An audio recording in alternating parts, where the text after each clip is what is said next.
today's episode of The Unwritten Rule. We have an absolutely packed show and an amazing show at that for you guys because Mizzou football had an absolute bear of a recruiting weekend. 3 top 100 prospects plus another 3-star offensive lineman. One of the best Mizzou recruiting runs in school history, and we are going to break it all down. It's just Peyton and I this week, no Kenny. But we've got it all. We're going to talk about all 4 of the new additions, what it means for Mizzou football, what it means for the future of this class, who gets all the credit, the coaches to know in these recruitments, all that fun stuff, breakdown of the players. So we have a ton to dive into, a ton to bring you guys. It's going to be a great, great show. We've got a little men's basketball news, a little administration news, and then Peyton's going to give a recap of his rewatch of the Cotton Bowl. So that's always fun. Then we've got quick hits. We've got Ken's sports shorts as usual. Then we've got a new segment. We're just calling it Tigers in the Wild, where we just talk about our favorite Mizzou players, or at least a Mizzou player in the pros who did something in the past week. So we have that for you guys. And then headlines, which is another segment we've started to roll out where we either do it can be Mizzou or non-Mizzou related headline. Kind of gives us a chance to talk about some of the national news of the week as well. So we have those segments, a ton of Mizzou stuff in there as well, some non-Mizzou fun stuff that we're just chatting about to end the show. But like I said, great breakdown. We have all the stuff you need to get you guys caught up on everything that went down this weekend on the recruiting show, because it's been an amazing run for the Missouri Tigers. We got all of it for you. Won't waste any more time. The Unwritten Rule starts right now. Marcel, where are you going with that disc? You are not putting that on again. Marcel, okay, if you press that button, you are in very, very big trouble. Attention. Everybody stop what you're doing. It's time for The Unwritten Rule, a Mizzou sports podcast brought to you by the Believe Network, alongside Peyton Haverman and Kenny Van Doren. Here is your host, Jack Knowlton.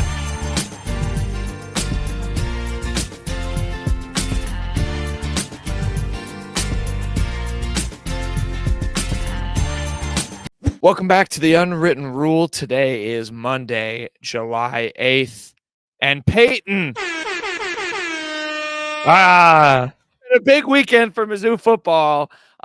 This might be the most contact-packed show we've had in a long time because, it's the summertime. There isn't much going on. But, oh, my goodness, I mean, where do we even start? We know where we're going to start because we're good show planners. But Mizzou football has been just on a red-hot run, maybe the hottest team in the country on the recruiting trail. The Tigers, what is it, 4 commits in 4 days? Do I have my math right there? Correct. In 4 days. You are correct. Top 100 players in that stretch among the group.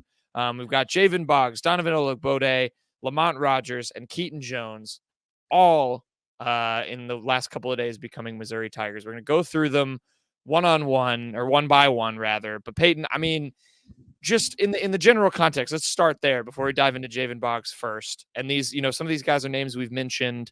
Keiton Jones, I don't know how much we've talked about him, but it's 3 top 100 guys. Just how big is this? Like, how impressed were you just to watch this run? How excited were you to be on Twitter in the last couple of days? I know there was a ton of buzz going around. We'll get to, what the class is looking like sort of in general before we move on. But I mean, just how fun was it in the last couple of days for you to see all this and all these guys hit, everyone land, all these guys become Missouri Tigers? Yeah, I mean, you think back to last year, Missouri had that big visitors weekend in June, and they went on an absolute heater like over the next couple of weeks. It was nothing like this. This was basically a run unlike any other. It has to almost be the best like little recruiting run in program history. Like, I can't imagine it isn't. But I mean, yeah, like you said, 4 commits, 4 days, 3 of them top 100 guys according to Rivals, and I believe like almost consensus top 100. I did not go through and look at every single ranking for each one of the 4, but like really you mentioned, Boggs, Olugbode, Rogers are all top 100 on Rivals. I believe Gabe DeArmond for Power Mizzou tweeted like Mizzou has gotten 4 of its 5 highest out-of-state rated recruits in program history this cycle with these 3, and then Zoller's thrown in there as well. So, man, I mean, they have 8, I believe it's up to 8 4-stars now. We'll get into that a little later, but that would be the most in program history, assuming they all sign. But yeah, like you mentioned, unbelievably huge run. It was basically after Corey Sims did not commit to Mizzou, he committed to USC, which we actually have not even talked about since our last show because we took 4th of July off. There was like maybe a 2-day period where you're like, maybe this class won't be as strong as we thought it could be. But I mean, the last few days, every single one of them broke Mizzou's way. There was no, I guess with Rogers, it was a bit dramatic because nobody knew what he was doing until he put the hat on. But yeah, pretty much a class-defining run. Maybe just kind of a statement on where the program is today. I mean, Mizzou was always just with the way they've approached NIL since it happened, and even since Drink got here, they've been at the forefront of recruiting for a while now. But I mean, they have really, after the 11-2 season with a Cotton Bowl win last year, they've really swung for the fences this cycle, and they have gone toe to toe with some blue bloods. And this weekend, they kind of beat out a lot of those traditional blue bloods. Yeah, it's been spectacular. So I mean, let's not hesitate. Let's get into the names, into who came to define this recruiting run for the Tigers. You mentioned Corey Sims doesn't wind up at Mizzou. They miss out on a big 4-star, but then they turned around and got 2 of them, starting with Jayvan Boggs. Of course, we've talked about him on this show many a time. 4-star wide receiver out of Cocoa High School in Florida. He's rated as the number 67 player in the class of 2025. Chose Missouri ultimately over Central Florida. The Knights were in the mix to maybe land a little blue chipper there.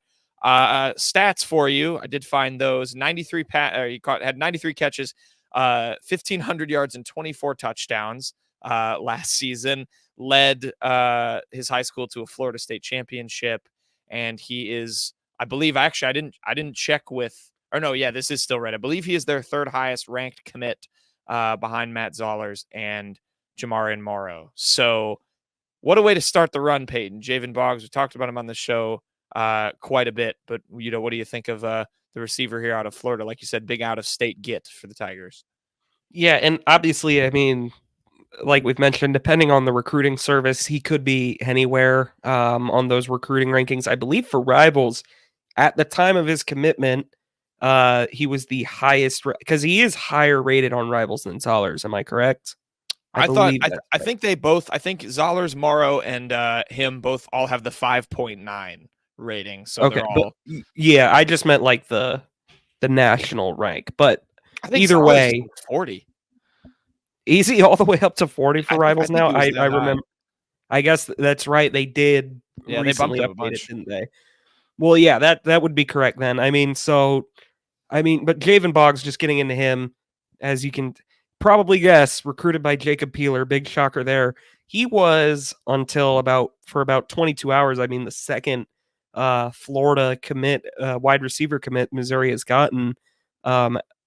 In the last 2 years, you remember James Madison as well. Not the same high school, but the same kind of area, the same stomping grounds for Jacob Peeler to recruit. This has been one that, like you said, we've talked about forever because since his decommitment from Ohio State, you can see there on Rivals, he decommitted from there in March, late March, 10 days after he took a visit to Mizzou. So this one's been brewing. Mizzou's was a very consistent presence for this recruiting. He had, like you mentioned, UCF. He had Georgia in his final group. He cut Georgia out eventually and didn't make a final visit with them. Missouri was able to get the final visit, which I know you and Kenny are always such a big fan of. I'm a big final visit guy. Yeah, and he kind of got the ball rolling on the 4th of July, 5 p.m. I remember. Just kind of had the fireworks. For I guess make a corny metaphor, he had the fireworks early on. Yeah, well done. I appreciate the metaphor. Yeah, I mean, I think Oh, the so stats good. speak for himself. This is a super, super talented kid who will see, kind of now that's kind of the fun with getting these blue chippers is you see on every recruiting service how they kind of rise or fall within their, everyone knows they're really good when you're a top 100 kid, but it's where you ultimately fall within that. So we'll see, maybe where Boggs ends up. I mean, if he can follow up with something better than his junior season, I'll read that again. 93 catches, 1,500 yards, 24 touchdowns. That is a pretty ridiculous stat line for a Video game. video game numbers. So, Mhm. Jayvan Boggs became the first, like Peyton said, firework of this little 4th of July run.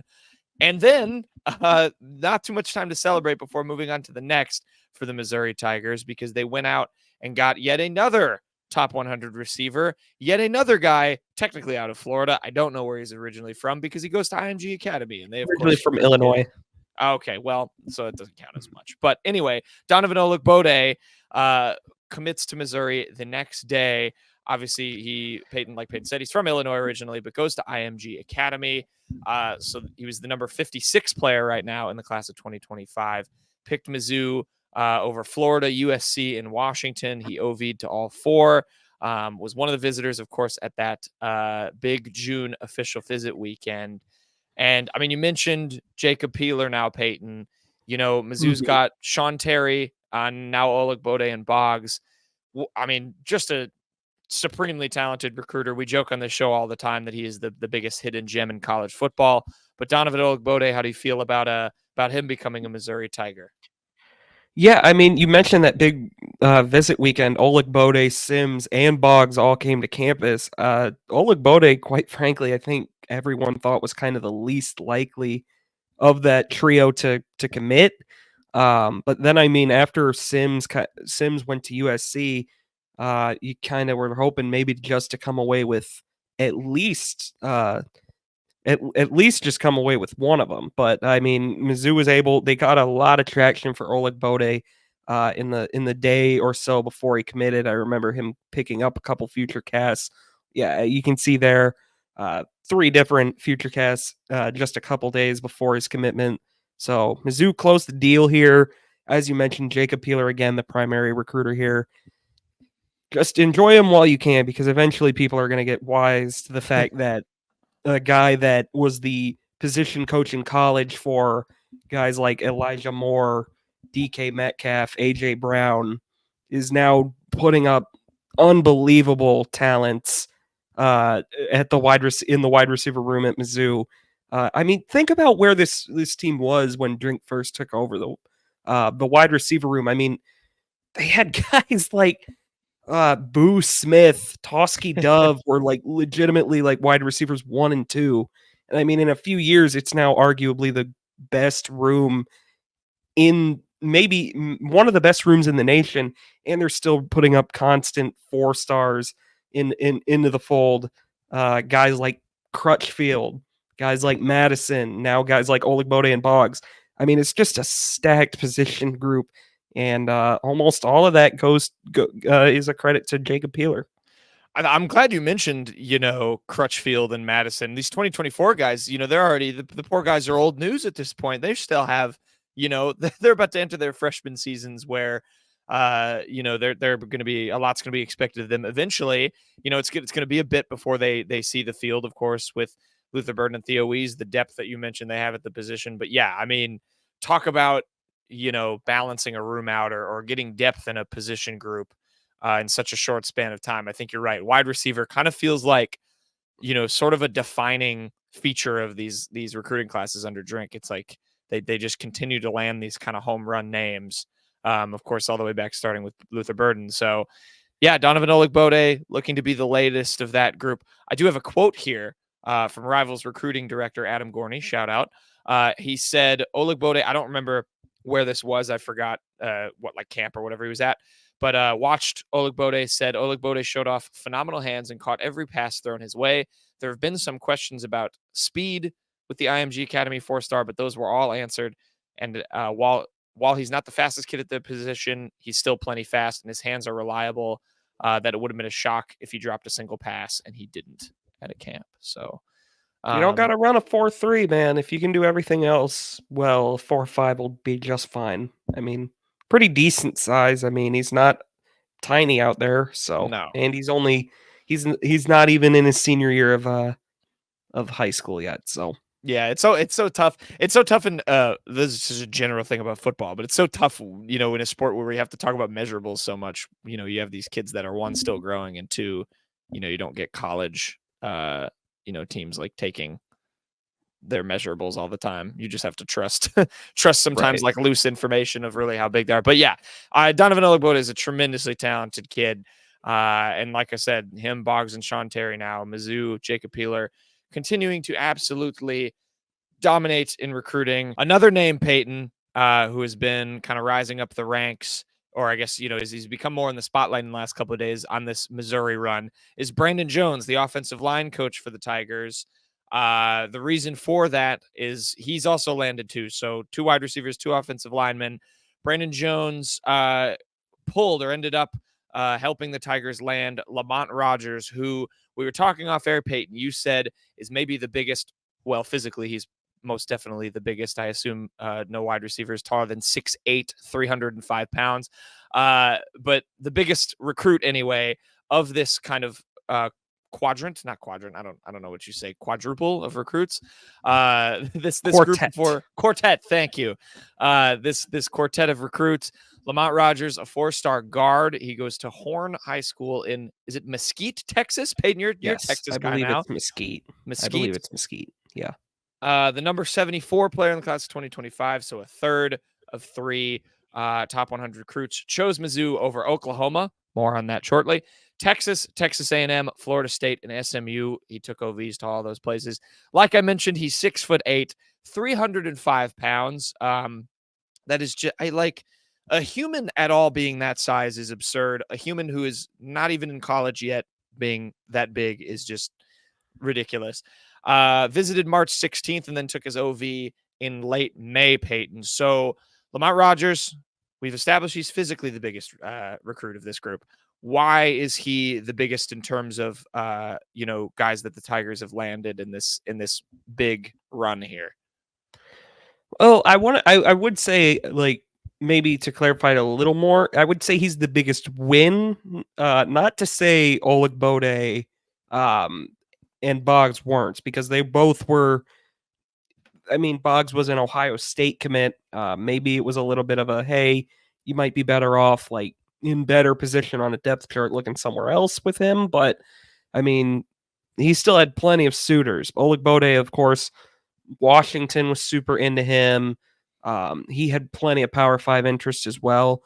But Rogers, I mean, Oklahoma and Texas wanted him badly. I mean, there was a big push last week. A lot of people thought Texas was gaining a lot of ground, even though it kind of looked like Mizzou and Oklahoma were in the lead. You see, he even picked up a future cast on Rivals to Texas just a day before Sam Spiegelman put in his for Mizzou. I mean, it was nobody really seemed to know where he was going until, I mean, there were a few crystal balls, future casts and everything for Rogers to Mizzou, but nobody seemed super duper confident. And then lo and behold, he got on his Instagram live. Before I want to point out this, Lamont Rogers may have had my favorite commitment like ever, because he said he was going to commit at noon. What do you know? Right at noon, he goes live on Instagram. He just waits a couple minutes, like 2 minutes, for people to get in there. Then he just gives a very sincere and quick thank you to everyone that's helped him get to this point. He didn't draw out the hat thing. This is what really set it apart, though. He had from left to right an Oklahoma hat, a Mizzou hat, a Texas hat, and a Texas A&M hat. He grabbed the A&M hat, did the fake out thing, threw it away. And so I'm like, oh, good. We're going to have to wait through 3 different hat throws. He picked Mizzou's up second. And I don't think my heart could have sank any lower into my stomach. And he put it on, and I was like, no, he's about to throw the Mizzou hat. And he didn't. He just put it on. He said Mizzou, M-I-Z. He stood up. His parents were super happy for him. So very good commitment video, Lamont Rogers. I got to hand it to you there. But yeah, I mean, like I was saying, Oklahoma and Texas were both heavily after this guy, and Mizzou went into Texas and beat out Texas and Oklahoma for a recruit. I mean, that did not happen a few years ago. And of course, NIL is always going to be a factor in these recruitments now. That certainly has tipped the scales of a lot of recruitments towards Mizzou. I think you're being a little disingenuous if you're going to say it didn't. Mm-hmm. But man, these other schools can play that game too. And Mizzou ultimately either I mean, you'd have to figure he had pretty good offers from Texas and Oklahoma. So it comes down to the relationship. I mean, in Lamont Rogers' commitment video, it had a clip of him shaking hands with Brandon Jones. So Brandon Jones was clearly a huge factor in this recruitment. I believe Wilt Fong for On3 had a story today about how Brandon Jones has done on the trail lately. Brandon Jones has been a monster pickup for Mizzou, as good as Jacob Peeler in my mind almost, because Mizzou got him late in the spring. He just got fired kind of unceremoniously by a sinking ship Houston coaching staff. And Mizzou lost their previous offensive line coach, Marcus Johnson. He went to Purdue like in the middle of spring. So Drink had to work quickly. He got Brandon Jones. It has turned into, I mean, we talked about it at length last year, almost every game. Mizzou's offensive line was the most improved unit on the team last year. Mm-hmm. And I mean, it's translated to huge recruiting gains. Jack Lang ultimately came to Mizzou. Now they compare him with Lamont Rogers, and we'll get into another one of them in just a minute. Yeah, well said. I think he was worth kind of relooking back because April 2023 was when he arrived at the staff or to the staff, Brandon Jones. So yeah, that's not an easy time to join, where you have to catch up then on recruiting.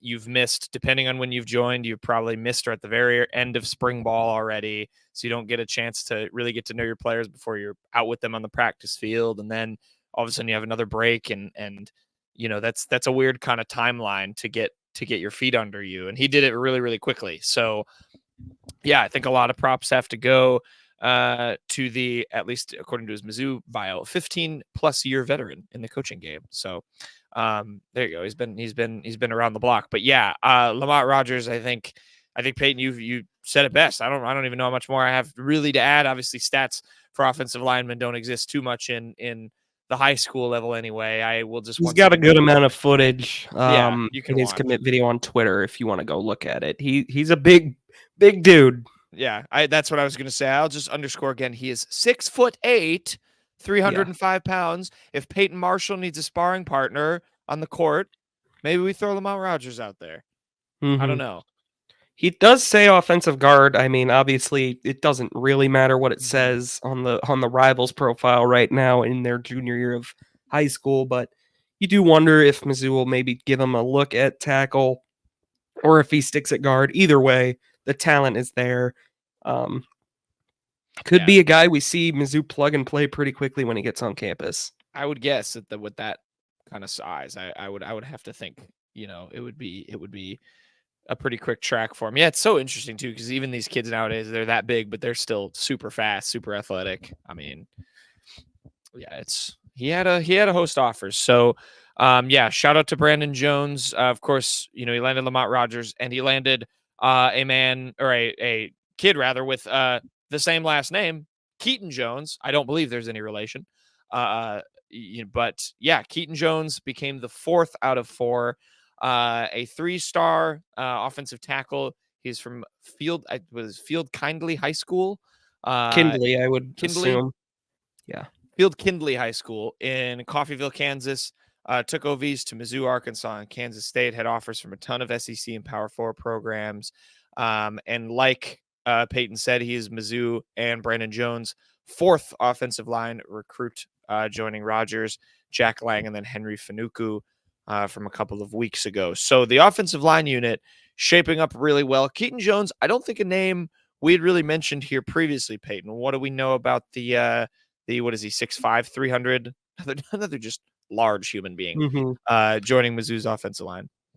Yeah, I mean, the best players in Kansas come to play for Missouri, I guess. What else can you really say?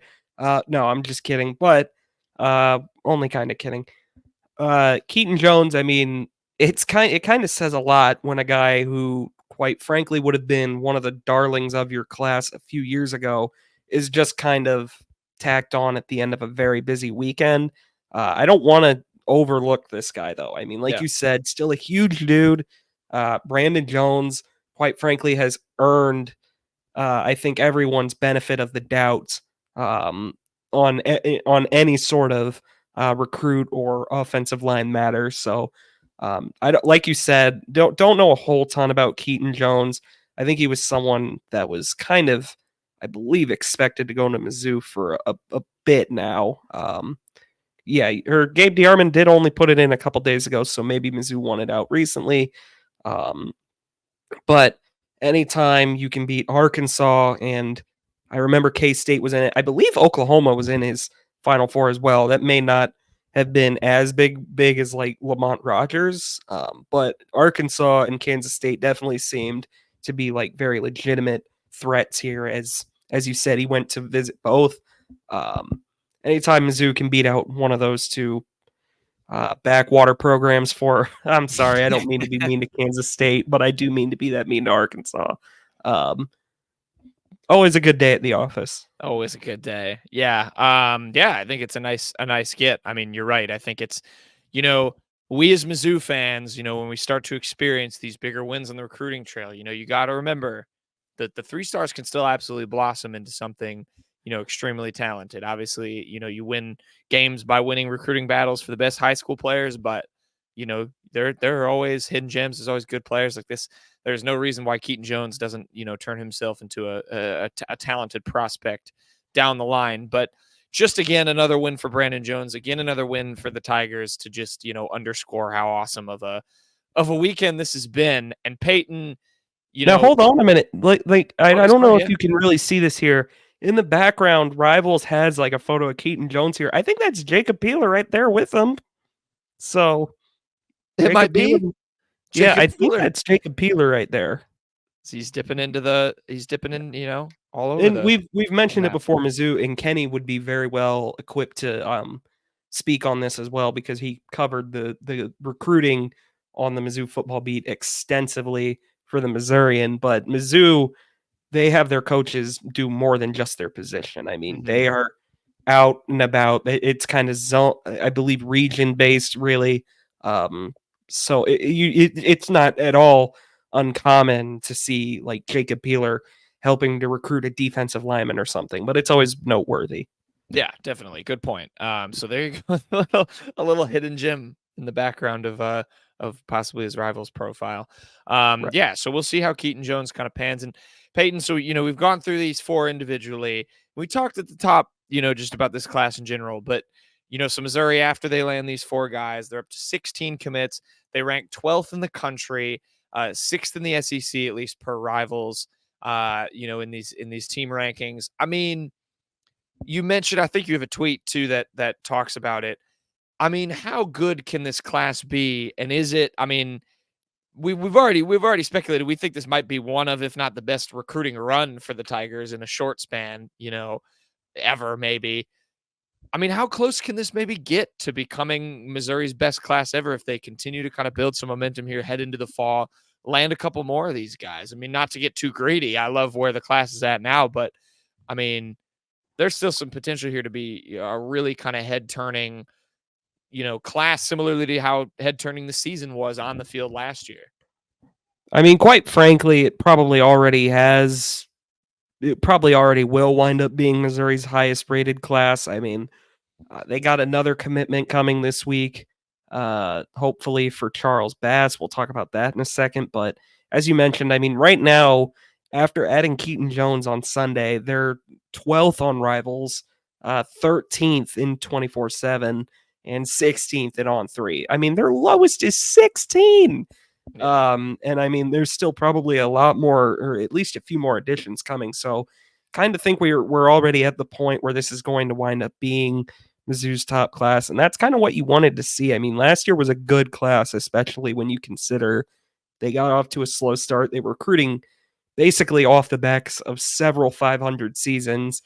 You wanted to see, like, once Mizzou got like actual on-field success, going 11-2 last year, the recruiting to kind of follow suit, and that's what's happened. I mean, you can see if you're watching on the YouTube here, they have 1, 2, 3, 4, 5, 6, 7, 8 4-stars in the fold already, and that number I would probably assume is going to grow. I mean, even in the last since I think it's like 14 in the days. last couple of weeks, they've gotten Mark Manfred, Jayvan Boggs, Donovan Olugbode, Lamont Rogers, Keiton Jones.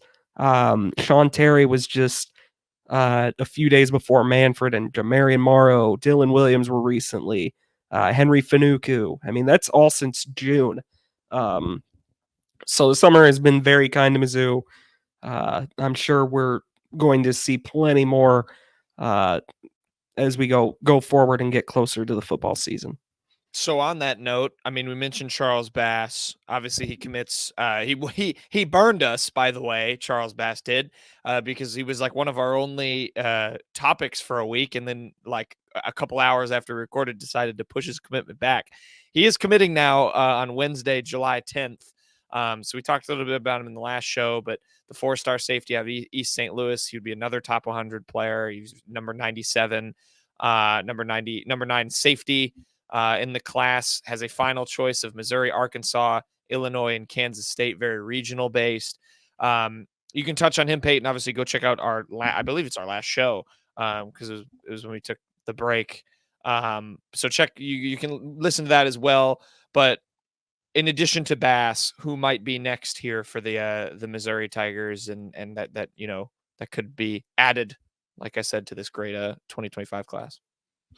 Yeah, I mean, Bass, we already kind of broke down Bass on the last show, East St. Louis product. That's pretty much, for all intents and purposes, in state.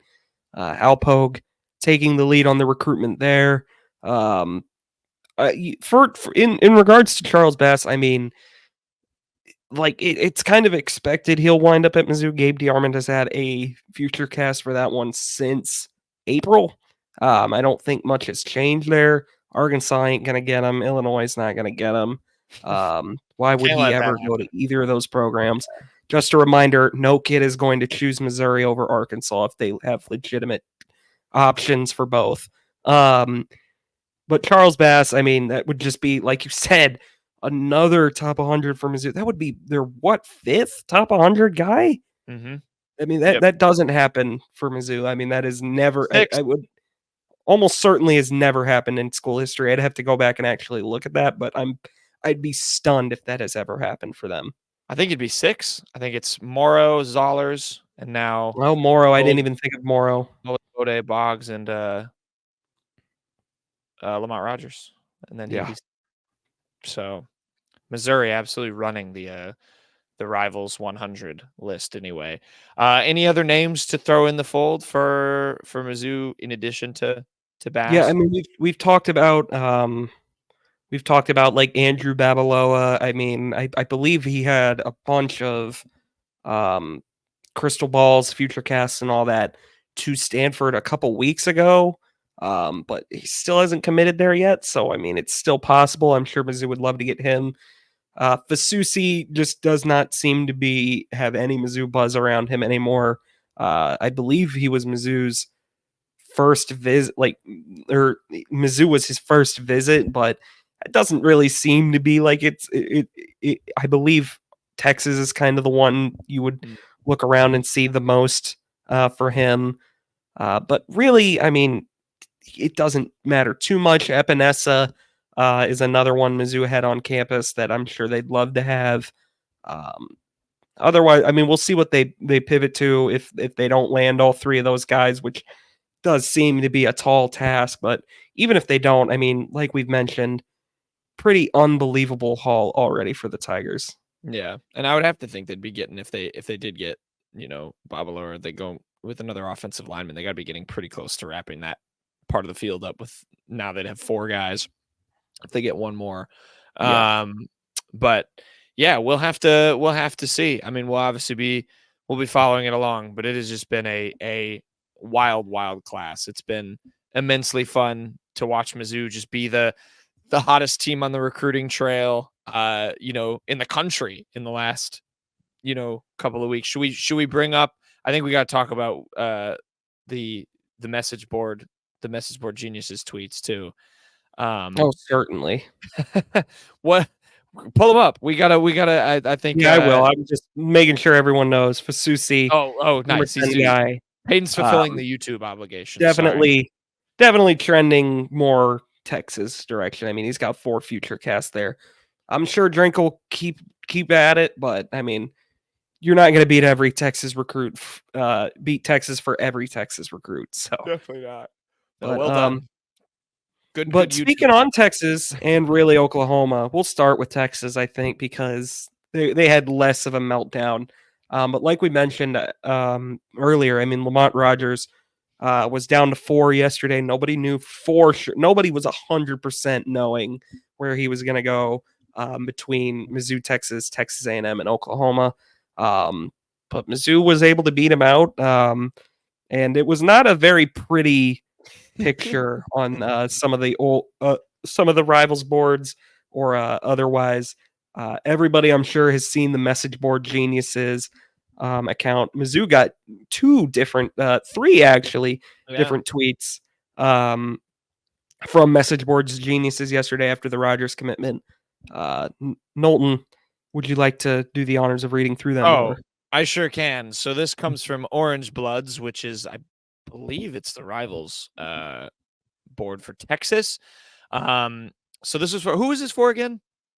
This is for Lamont Rogers. This is for Lamont Rogers. All Lamont Rogers. This is all Lamont Rogers because that also made it made me laugh that he picked up the A&M hat because it felt like if anything it was going to be Oklahoma. It might have been, because it's one of those things. Nothing is official until the pen hits the paper in December. Right. So maybe it's like I'm definitely not going to A&M. I'll leave the door cracked for Texas and Oklahoma. And I don't really think that I'm causing a stir by saying that. I mean, that is just the nature of recruiting today. Let's not let that happen, though, Mizzou. Keep that locked down. All right. From the Orange Bloods message board, here are some reactions. Robbie Lou said, feel bad that these kids are getting terrible life advice. NIL is one thing, but Missouri and Ohio are shitholes. Ohio kind of catching a stray there. Ohio State was not because Ohio State just they sneak in the number 1 recruit in the country, I believe. A defensive back in Houston committed to Ohio State. Oh, okay. All right. So I forget his name, but they got up there. Not true about Missouri. At Mortgage Horn said this went from pants pissing has changed to pants shitting. So I haven't ever thought about it like that. Levels. Mm-hmm. Horns fan 1954. Someone asked, "How is everyone's Saturday going so far?" They said, "I think the coaches need some re-evaluating." So they just went to the college football playoff, by the way. Yeah. And then Hornhammer, a little bit nicer, said, Missouri, WTF, good luck. Little nice ending to that message. Wishing him well. So that was Texas. I will say, obviously the meltdown is good to see, but it's a bit more reserved than what Oklahoma had happen. All right. So we're gonna go to Sooner Scoop. We're gonna go to Sooner Scoop. You gotta click on them. I can't read them. Right.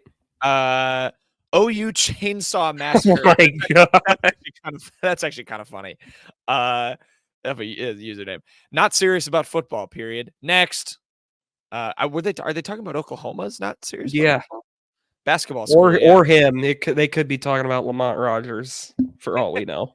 62 sack monster said, swing and a miss. We just blank slapped. You can fill in the blank in recruiting by Mizzou again. Welcome to the SEC. Welcome indeed. Welcome to the SEC indeed. Oh, I didn't even think about that. This was their welcome to the SEC recruiting moment. Liberty Sooner said, don't worry. Plan C transfers from Tulsa and Tulane ready to roll. And OU is the new Nebraska. My God. PPD. OU is the new Nebraska. There's a little stray for Nebraska. Well, I mean, if you look at what's happened to them since joining the Big Ten, you can kind of track Yeah. Are there more? But yeah, I mean, this was so bad. It got another treat, another tweet out of Message Board Geniuses. reading Anybody these. that picks Mizzou/Dorkwitz is about NIL. They haven't done 4 stars, which I'm assuming means SHIT. Yeah, We for just need to close do to this- 30 years. Yeah. BB, that's their Bedenbaugh. He is their offensive line coach, who apparently, according to the Sooner Scoop, kind of threw everything but the kitchen sink to try and get Rogers, and good old Brandon Jones still beat him out. Anyways, BB continues to get his ass stuffed in a locker. Hilarious, effing out recruited by Missouri is a joke. 2 things can be true. 1, Rogers isn't serious about football for choosing Missouri, parentheses, chasing the bag. 2, Bedenbaugh is by far the worst recruiter on staff. It's honestly not even close. I'm sure Venables is willing to live with it because Bedenbaugh is elite at developing players, but I'm sure it has to bug him that his O-line coach can't recruit for shit when all of his other coaches are fantastic at recruiting. And the last one we have here is a guy saying good luck to him, but not sure he'll develop at Mizzou, which, again, I don't know where this myth come from. All Mizzou has been able to do is recruit because everyone that they've been putting in the NFL has been like a 3-star guys. Like it's not been exactly blue chippers coming into Mizzou over the last until Drinkwitz got here. Who cares? Let him rot in his NIL money. Oh, Oklahoma. Can you go back to the can you go back to the one before that? So that said, third one. My favorite part of this is when he says, this is, I don't even know. He said, I'm sure Venables is willing to live with it because BB is elite at developing players. He was really elite at developing Caden Green, developing him over to Mizzou. Yeah, thanks for cooking something up for us. Thanks. Oklahoma. We'll appreciate you becoming Mizzou's feeder school. This rules. This was a good day. Banner day. Yeah, I could get used to this. I'll tell you what, man, though, if Oklahoma beats if Oklahoma comes into Faroe and beats Mizzou on November 9th, it is not going to be a very pretty day on the Bird app. Bird app. Yeah, that'll be bad. We might need to do, Peyton, I think we can discuss this with our third member of our show. We might have to do a message board geniuses of the week and just read the the crazy stuff. Yeah, especially when it's Mizzou related, we got to bring this up. Yeah. Oh God, Mizzou needs to beat Oklahoma for elite recruits more often. It's pretty sick. Yeah, this rules. Banner day. Yeah, good job, Brandon Jones. Good job, Jacob Peeler. Good job, Drink. We are the highest. And Drink, of course, yeah. Good job, Missouri lawmakers, for getting that NIL law passed. Even though it doesn't actually do much it doesn't do anything in these recruiting instances. Good job to whatever donors are pumping money into Mizzou's NIL. Good job to us. Pat yourself on the back, Peyton. We cover all. Go us. Yeah, we're the best. Yeah, we're the best. The best. All right. On to other just quick news before we get to quick hits. Shock and awe, Luther Burden got added to another award, guys. Walter Camp. Okay, I saw something, and I want to propose this. Caleb McAndrew, who we've had on the show a number of times, and of course covers Mizzou for the Columbia Tribune. He had a good tweet in regards to these awards, and I want to see if you guys are interested in this. He said, and I'm not going to pull up his tweet because it's probably buried by now, but obviously, like you were about to say, can you guys believe it? Luther Burden's a preseason All-American for Walter Camp preseason. Callum McAndrew tweeted, I'm going to retweet this preseason All-American team for Luther Burden and have it count as all of the awards that name Luther Burden to their preseason All-American team. That way we don't have to keep bringing it up. I propose we do that on this show. I would be down. I second that notion. Yeah. Guys, if you can believe it, Luther Burden is on a preseason All-American team. Did really you know Luther Burden is really good at football? Like really good. I didn't know that actually. Had no idea. You know what? While we're giving good jobs around, we should probably give a good job to Luther Burden because he's kind of the one that broke the proverbial mold for Mizzou recruiting. I mean, that was like the first. Like Drink was recruiting well before then, but Luther Burden, I think it's fair to say, has changed just the entire look of the program. I mean, it was the first 5-star Mizzou had gotten in over a decade, and it turned into an absolute home run of a player. Mizzou got very, very lucky with Luther Burden. That said, I don't want to talk about any of the awards he gets preseason anymore. Yeah, I'm down for this one to count. So Luther Burden, every award that he gets from now on preseason, we've already talked about it. This is counting as that. We're gonna bring up the ones he's not mentioned on. Yeah, I like that. Yeah, it's the ones he gets snubbed from. Also, the only thing I do enjoy about this is then a bunch of people tweet out Luther Burden highlights, and I do like rewatching those. So SEC Network during Mizzou's SEC Network takeover tweeted every touchdown he had in 2023. That was bookmarked. That rules. So yeah, there you go, Luther Burden. We're not reporting any more preseason awards. This one counts for it infinitely. Yeah.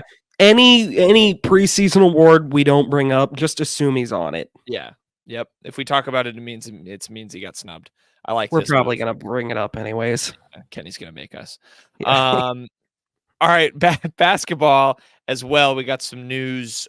Caleb Grill, aka me, has been fully cleared for all basketball-related activities, according to John Rothstein. 8.4 points, 5.8 rebounds, a nice ejection from the Minnesota game last season. Played 9 games. I'm glad he's back. Like, he got that medical red shirt for a reason. Hopefully, he stays healthy and can be a nice little contributor for the basketball team. Yeah, I mean, I'm surprised this was even news. I kind of thought this already was like we'd already got the green light on this. But yeah, I mean, Caleb Grill's back in the fold. I mean, he was in the most recent like little fun videos they did. So I think it was him and Josh Gray talking to each other, just having some fun. So yeah, I'm excited for basketball season. Yes, Mizzou got real players in the portal, so let's hope it turns out well. Yeah. Can't have what we had happen again. Yeah, congrats to Caleb Grill. Other quick hit of news, little administration. Shout out Roman Cleary, who's looks like a student reporter. Love promoting some student reporters, as we are all former ones in this show. He's got some news on the Missouri side. Memphis Athletics staffers Michael Schroeder, Josh Moore, and Emily Higgins are leaving Memphis to join Laird Veach at Mizzou. Apparently, more changes at Memphis are expected in the near future, so maybe more names will call.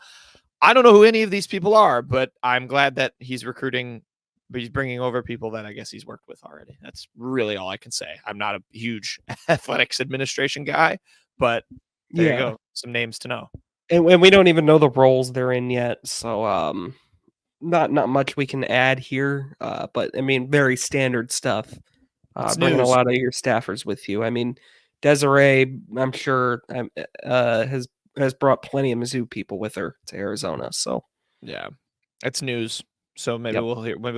Hopefully, actually, we don't mention those people again, because I feel like when we do, it's probably because they're doing something bad. So, ordinarily, bringing up when you have to talk about administrators, it's not for great things. Yeah. Sometimes it's for things like getting huge donations. That's true. But that's true. A lot of the times it is not.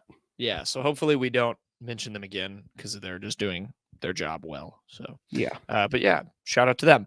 All right, Peyton, this last thing before we go to quick hits, I had added to our show notes just for you. You mentioned that takeover for the Mizzou is doing for the SEC. I was told there was going to be live tweeting of Missouri's Cotton Bowl win over Ohio State.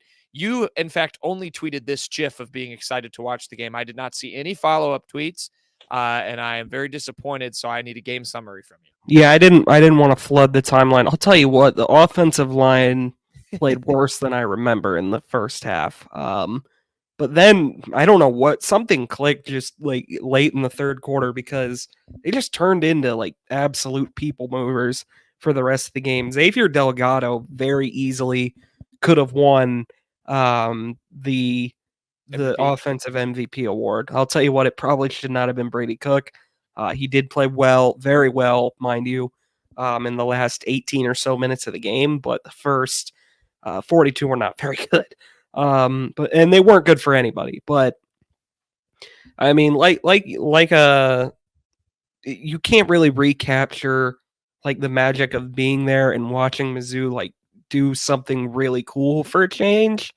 But it was still super cool. Like the Luther Burden touchdown at the end, it just gives me goosebumps every time.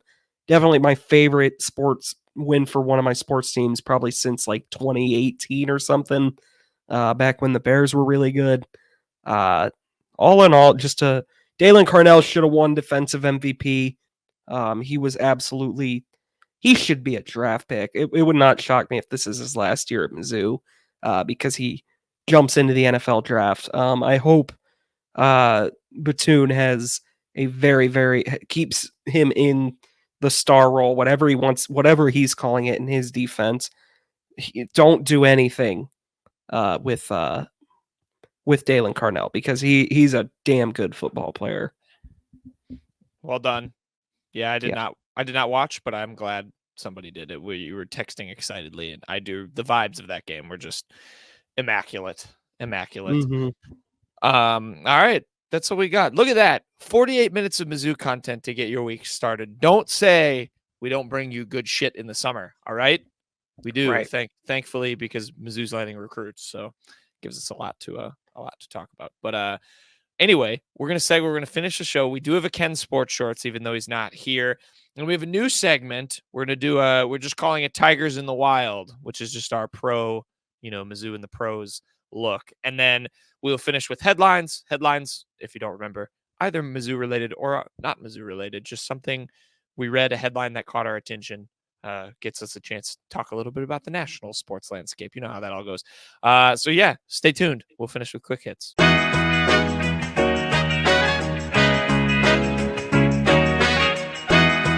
Okay, quick hits time. We do have a Ken Sports Shorts, even though Kenny isn't here.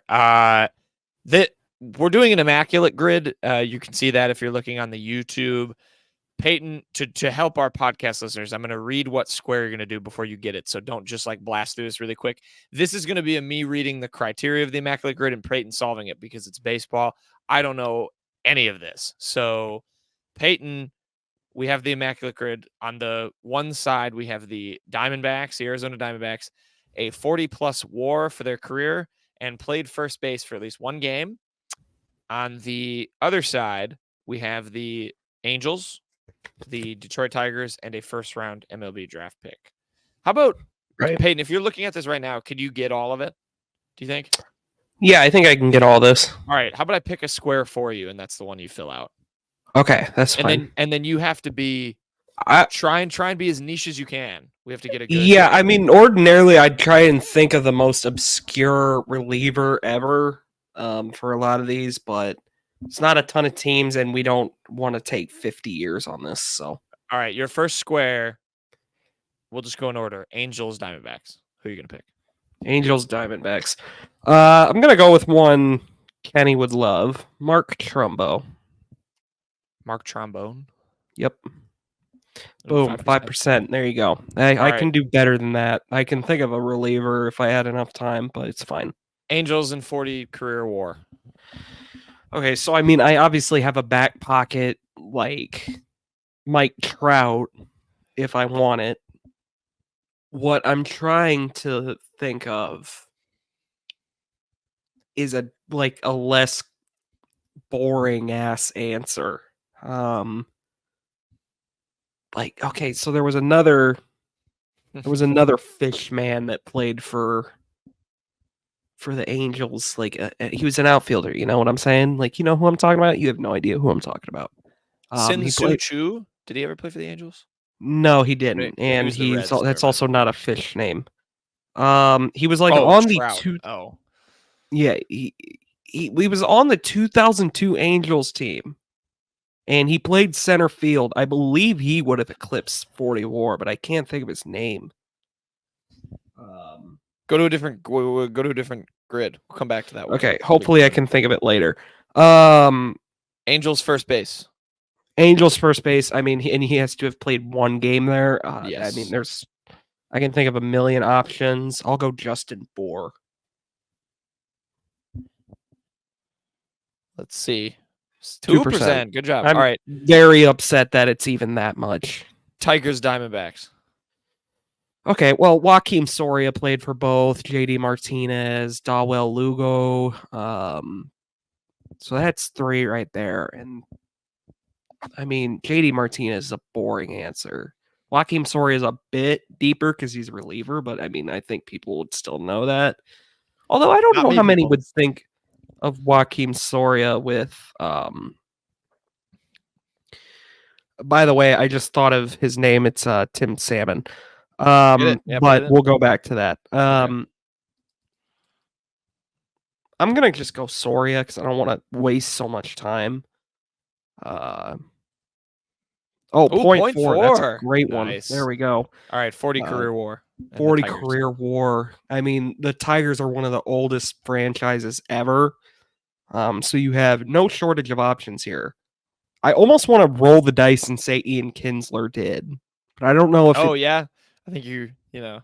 But I don't know if he did it. If it counts all of his career WAR, like with the because he Just- played a just lot on of the years with Tigers. the Rangers. So I'm not gonna do that. I mean, Miguel Cabrera is the easy one. Justin Verlander probably did it. I want to think of a more fun answer. But I kind of like Maglio Ordonez probably was close if he didn't do it. What about? I'll just go with Miguel Cabrera because it's safe. I want to say Kinsler, but I don't know if it would count or if he even really got it. Yeah, Miggy, obvious answer. All right, Tigers played first base. Now, Ian Kinsler definitely didn't do that. I'd like to say Victor Martinez probably did it once. Oh, you know what? No, I got a good one. Jordan Hicks or John Hicks or Jim Adducey. Knowlton, you pick. Jim Adducey? Roma Dunze? Nope, Jim Adducey. 0.05. Wow. 0.05. Well done. All right, first round pick from the Diamondbacks. Trevor Bauer. Sorry, he's not a very good person, but that's a very bad. obvious one. Butchered. Or wait, no, I can do True Sun. Right? Max Scherzer was drafted by. Was it by the Diamondbacks? Yeah. No, he was. Right? I don't know.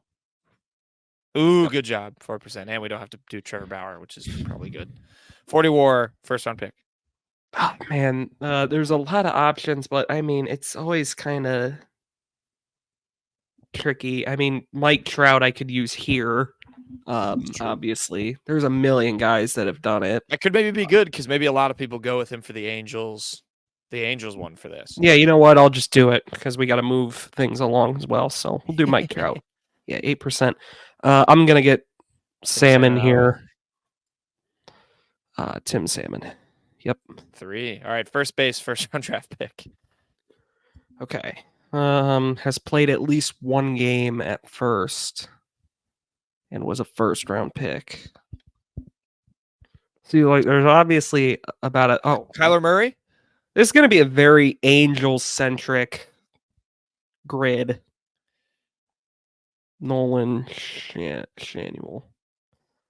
Yeah, only 2%. It's a pretty good one. I mean, 48, 48 rarity score. Nice. That's a pretty good one. I mean, like, we lost a lot here.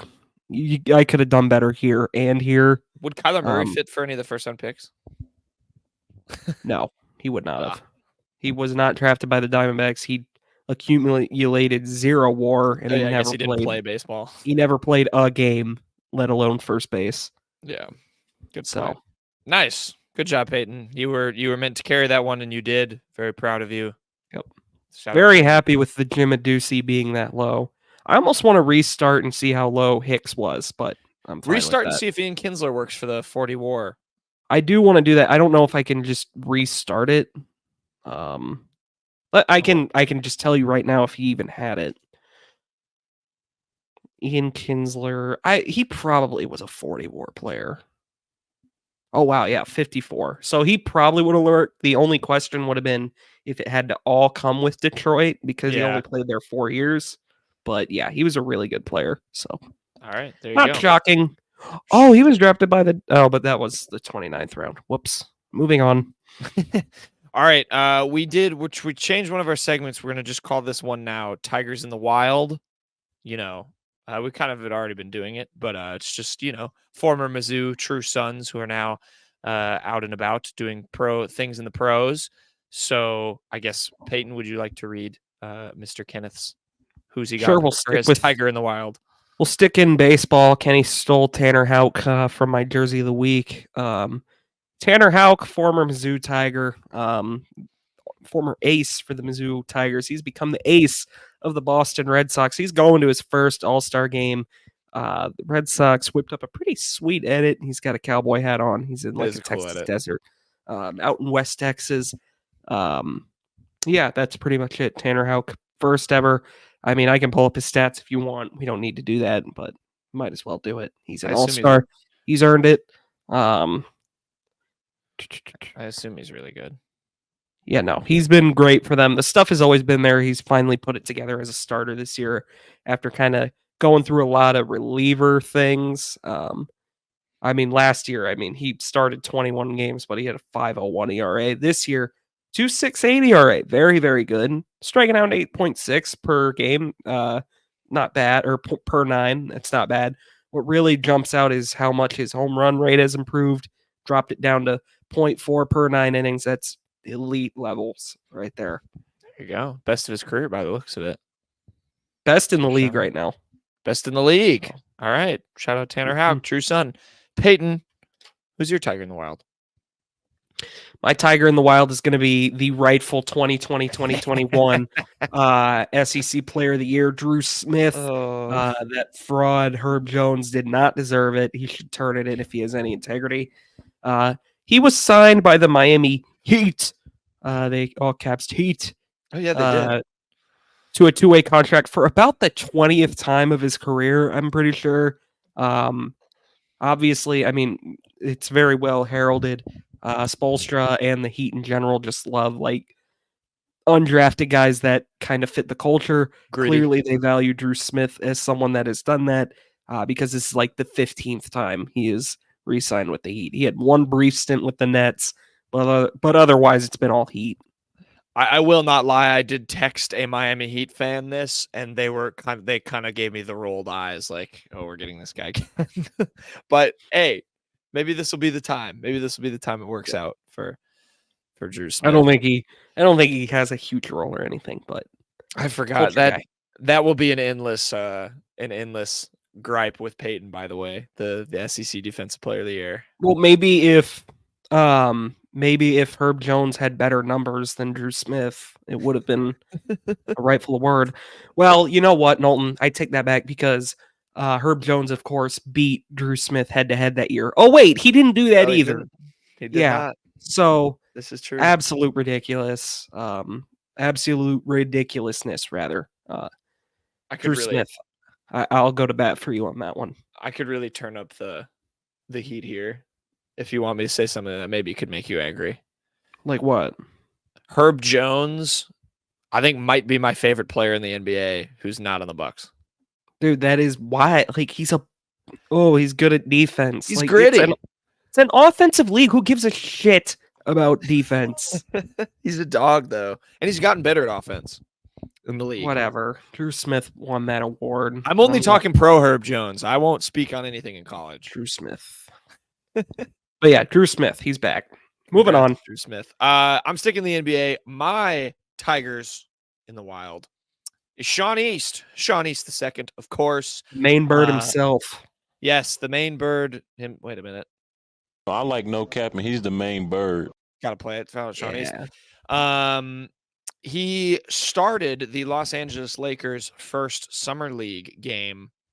I don't remember who they played. I don't really care. It's summer league, but they played the Kings. The Kings. Thank you, Peyton. He played his first summer league with the Lakers. Started, of course, in the backcourt with Bronny James. Finished the game with 6 points, 3 rebounds, and 2 assists. So not a bad outing for Sean East. Obviously, he was not the one who got the attention in this game. Did you see the thing, Peyton? I know there was a couple of screenshots on Twitter and stuff of how ESPN's entire front page was just Bronny's individual little videos for what he did in the first game. Yeah, I mean, are people surprised? Like, did anybody care about the 26-year-old for the Kings that dropped 32 in this game? Nobody cared. Kings fans didn't care. Okay, like, of course it's going to be Bronny James coverage. Yeah. Okay, maybe they should have given. By the way, this is a hilarious lineup. It's East playing in the backcourt with Bronny, and then he's now teammates with Dalton Connect and Colin Castleton. Yeah, he's still there. Yeah, Still Colin lingering about. Castleton. He Jesus. made me unbelievably angry in college. I did not. He was I'm glad Mizzou didn't play Florida that often while Colin Castleton was healthy. I think it was like 2 games maybe, because Colin Castleton would genuinely be like one of my least favorite players. Yeah. Maxwell Lewis is good too. Pepperdine. Yeah, I don't really. Yeah, Again, I just thought like, this was Bronny James and Sean East to me. Yeah, it's the Shawnee show. Shawnee's stat line is better than Bronny James's. Just saying. Perfect mentor. We Who talked should about have really been the 55th overall pick. it. 55, Sean East. Yeah. That would have been very fitting. Yeah, I mean, I don't know why anyone's surprised about Bronny, but I hope Sean East could be maybe a good mentor for him. Also, thanks to everybody who liked this tweet. It did very well. Did it really? Oh wow, look at that. 214. We killed. All right. Let's finish the show with headlines. This is, of course, our segment of either Mizzou or unrelated, Mizzou related or unrelated headlines that we saw. I'm going to read this one. So Kenny's submission for headlines comes from with the photos from No Context College Football. It's a article from the Clarion Ledger. I don't remember where that newspaper is. It reads that this is the headline: Archie Manning, Ole Miss football legend, dad of Eli, Peyton, grandfather of Arch, is 75. What? I didn't catch that at first. I'm not gonna lie. Oh my gosh! I was like, did Archie Manning like die and I missed it? No, just is 75. Jesus. Yeah, it's a very weird headline to read. It just puts my brain in a pretzel. I'll read it again. Archie Manning, Ole Miss football legend, dad of Eli, Peyton, grandfather of Arch, is 75. What in the world were they thinking? Usually this segment is because we want to talk about the article. This is just purely the headline. This is the most pure headlines submission we've had so far. Yeah, happy birthday, Jesus. Also, does Peyton Manning spell it Peyton? You didn't know that? I did not. I spell mine the odd way, apparently. I feel like I see Peyton with the A more. I think we've had this. I'm gonna look that up. What percentage of Peytons are spelled P-A-Y?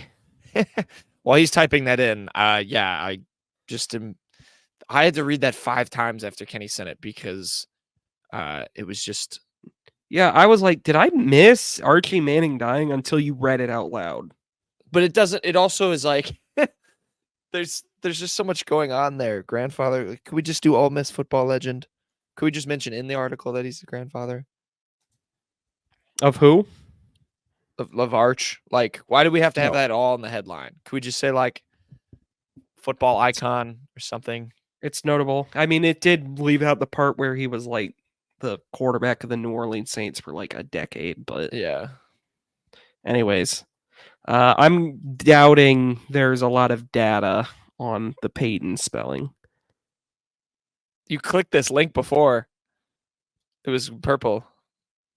The name Peyton is derived. The top one, is that not? Or I've never clicked that. That's blue.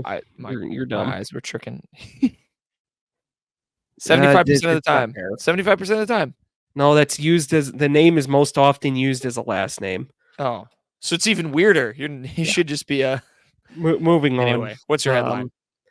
My headline. This is actually good news. Mizzou faculty opinion of Moon Choi vastly improves 2 years after scathing report. In 2022, things were actually, by the way, Moon Choi is a friend of the program.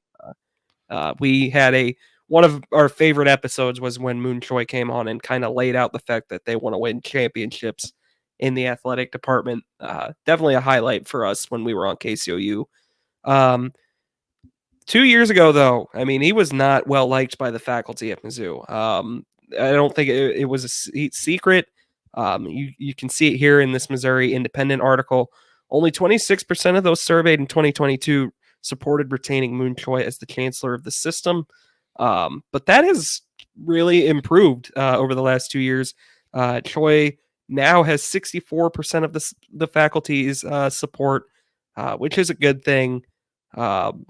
Certainly, I don't know, obviously, the inner workings of how it works, so I don't know every single change. The Missouri, I do know that the Independent lays out a lot of what's changed in those 2 years. He improved his overall performance from a 2.26 on a 1 to 5 scale to a 3.45. So It's like a GPA. Yeah, so pretty good. Certainly like to hear that. They do mention COVID had a large impact on response in 2022. Again, we're a sports show. I'm not privy to the budgets. I'm a big dumb sports fan. Yeah. But I am glad to see that more and more people are getting behind Moon Choi. Seems like morale is improving there. Definitely go read this article if you want a better breakdown of it.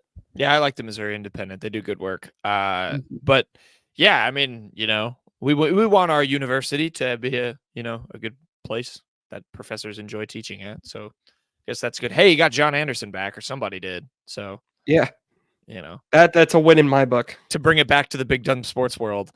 Yeah.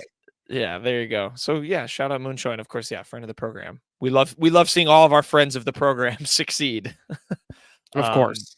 But yeah, nice. Good headline, Peyton. Someone we don't think we want to see succeed anymore in his current role. Yeah. Well said. All right. My headline, unrelated as much to Mizzou, we'll read it as follows. USMNT coach Berhalter's future to be decided next week, sources. If you didn't go on Twitter in the last couple of weeks, allow me to clue you in. Gregg Berhalter, the coach of the United States men's national soccer team. You guys know I had to bring soccer in this somehow. He sucks. And the U.S. lost in the group stage of the Copa America tournament that is very big. It happens 2 years before the World Cup. It's usually a good litmus test to where your squad is before the World Cup.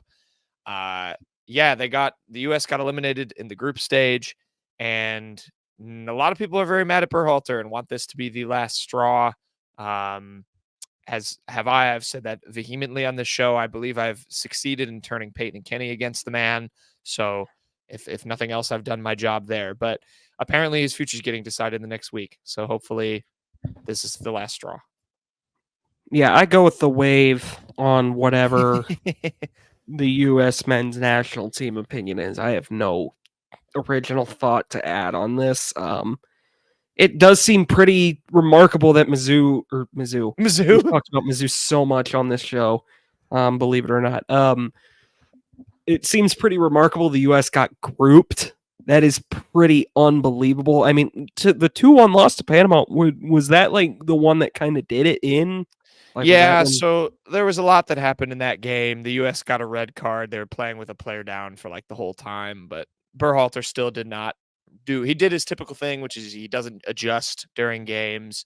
He doesn't, take halftime to actually like move the game in a different direction. He just kind of sticks things. He's just a bad tactician. That's probably the best way I can describe it. Think of a basketball coach who another star starts going off and they don't really do anything to switch. Did he actually, was this not a misconstrued hand gesture? Did he actually like tell the players what the score was in the Bolivia-Panama game? I don't really know how else you can interpret it. So there was him just going like this, like it could have been. It could have been, but it was kind of more like that. Like it wasn't just like, I don't know. And I want to believe what I want to believe, that kind of helps my narrative. So misconstrued or not, it doesn't help. And obviously the way the U.S. were playing for some parts of that game, it kind of looked like they were trying to hold on to a draw, which they might have needed. But then obviously Panama won and they needed to win. But yeah, it's bad. We'll see. Not good. Do you think Jacob Peeler will get the job? Could that be his next? I've heard Blake Baker has interest. Brandon Jones. No, I think Blake Baker is interested in the job. Yeah, he'll definitely take it. So yeah, there's your soccer drama for the week. I got to throw that in. That's my duty as the last part of this show. Anyway, Very nice. Joke Master Peyton, do you have a joke to finish the show off with? I sure do, Knowlton. Here's our joke of the day. This one comes from my favorite TV series, The Today Show. Knowlton, what's more unbelievable than a talking dog? This is a good one. Unbelievable than a talking dog? A barking human? No. A spelling bee. Oh. I don't think that's more unbelievable than a talking dog. I think it is. No. I just would rather. I mean, you can be chopped a up. human and talk and say dumb things. You gotta be somewhat cohesive or coherent rather. To spell. Can you spell cacophonous? I'm gonna try. If you want the definition, I'll give it to you. I would like the definition. Loud. Can I country of origin? I have no damn idea. Can you use it in a sentence? A cacophonous cannade of thunder. Oh, that's a good sentence. Cacophonous. C. Correct. A. Yep. U. Nope. How do you spell it? This is cacophony because I didn't feel like looking up cacophonous. CACOPHONY. No. Yeah, not a chance. Those spelling bees are insane. That is pretty So quick for hit. cacophonous, you probably take out the Y, add an OUS. I see. I saw Al Roker's in a new Mercedes-Benz commercial. I was very excited. I texted Peyton and Kenny immediately after. Just watched Al Roker. So glad he's still doing Did he well. tell a joke? No, he was at the White House, though. All right. Don't Google that. Google Al that. Roker White House. Al Roker White House. All right.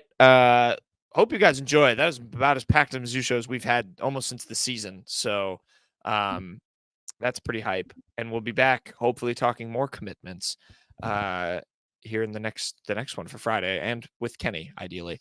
But until that time, we hope everyone enjoyed this show and have a fun and safe week. We'll see you guys back on. We're back in the normal routine, by the way. We're not skipping Friday's show. We took 4th of July. It was just 4th of July, so we're not. We were just on July. Yeah, we let all the recruiting fireworks happen, and then we recorded, which made it way better. Honestly, it works out a lot better. Yeah, we cooked. Anyway, we will see you guys on Friday. Have a good week.